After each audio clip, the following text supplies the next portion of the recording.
第30天，你們要聖潔，因為我是聖潔的。彼得前書1章13至16節。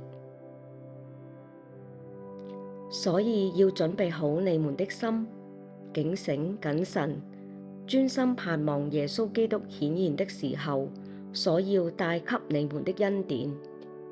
你們既是信服的兒女，就不要再效法從前無知的時候放縱私慾的生活。